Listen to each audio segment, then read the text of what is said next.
Here we have the back of a press. Another method of guarding it is 4 sliding heart guards. There's the reset box. Good.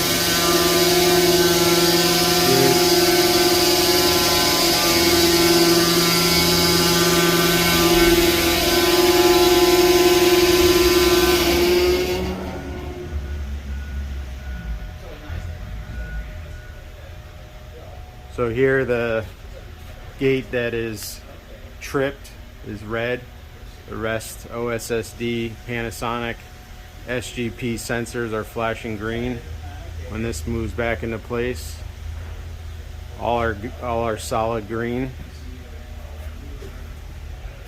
You come back here for reset, recognition, and the machine is ready to go.